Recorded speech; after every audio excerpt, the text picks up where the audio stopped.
গরম বাড়ছে, চাহিদা বাড়ছে, আর বিদ্যুৎ ছাড়া যেন এক মুহূর্ত চলে না। ঠিক এমন সময়ে ভারত ও বাংলাদেশের মধ্যে বাণিজ্যিক উত্তেজনায় তৈরি হয়েছে নতুন আশঙ্কা। যদি হঠাৎ থেমে যায় প্রতিবেশী দেশের বিদ্যুৎ সরবরাহ, দেশের জাতীয় গ্রিডে যে বিদ্যুতের 17% আসে ভারত থেকে তা বন্ধ হলে কি হবে? আলো নিভে গেলে শুধু ঘর নয়, অন্ধকারে ডুবে যেতে পারে শিল্প, কৃষি আর দেশের অর্থনীতিও। প্রশ্নটা এখন গুরুতর। বিদ্যুৎ যুদ্ধে এই সম্ভাব্য ঝড় সামাল দিতে প্রস্তুত কি বাংলাদেশ বিদ্যুৎ উন্নয়ন বোর্ড?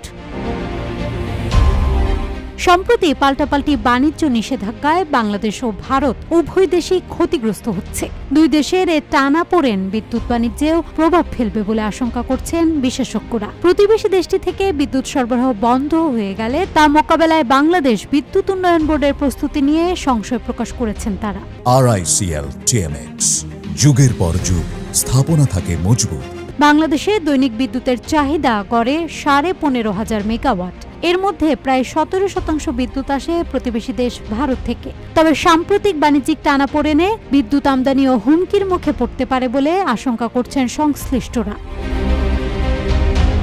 বেসরকারিভাবে ভারত থেকে আদানির বিদ্যুৎ আমদানি করছে বাংলাদেশ। জাতীয় গ্রিড লাইনে তা সরবরাহ হলেও মূলত সে বিদ্যুৎ ব্যবহার হয় দেশের উত্তরাঞ্চলে। বিদ্যুৎ আমদানি বাবদ আদানি পাওয়ার বর্তমানে নিয়মিত বিল পেলেও বকেয়া নিয়েও সরকারের সঙ্গে টানাপোড়েন রয়েছে। মূলত ক্ষমতাচ্যুত আওয়ামী লীগ সরকারের আমলে বিপুল পরিমাণ বিল বকেয়া পড়ে।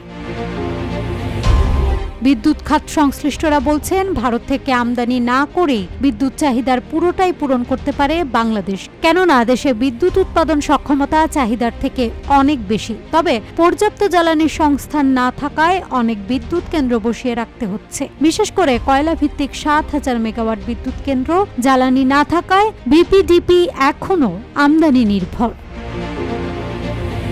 জ্বালানি বিশেষজ্ঞরা বলছেন, ভারত থেকে G2G ভিত্তিতে 1160 মেগাওয়াট বিদ্যুৎ চুক্তি সবচেয়ে সাশ্রয়ী, যা বাংলাদেশের গ্যাস ভিত্তিক বিদ্যুৎ উৎপাদনের চেয়েও দ্বিতীয় সর্বনিম্ন খরচ। এই বিদ্যুৎ দেশের গ্রিডে সবচেয়ে নির্ভরযোগ্য বিদ্যুতের অন্যতম একটি উৎস। ফলে বিষয়টি শুধু নির্ভরতায় নয়, অর্থনৈতিক বিবেচনায় বিপিডিপির জন্য সাশ্রয়ী বটে। বিদ্যুৎ, জ্বালানি ও খনিজ সম্পদ উপদেষ্টা মোহাম্মদ ফাউজুল কবির খান বলেন, এ ধরনের কোনো ইস্যু তৈরি হলে সেটার বিকল্প ব্যবস্থা আমরা করতে পারব। এর আগে আদানির সরবরাহ ব্যবস্থাপনায় ত্রুটি হওয়ার কারণে সাময়িকভাবে বিদ্যুৎ সরবরাহের যে ঘাটতি তৈরি হয়েছিল সেটি আমরা ব্যবস্থা করেছিলাম। তবে আপাতত বিদ্যুৎ সরবরাহ ব্যবস্থা নিয়ে প্রতিবেশী দেশটির সঙ্গে এ ধরনের কোনো সুযোগ দেখছেন না তিনি।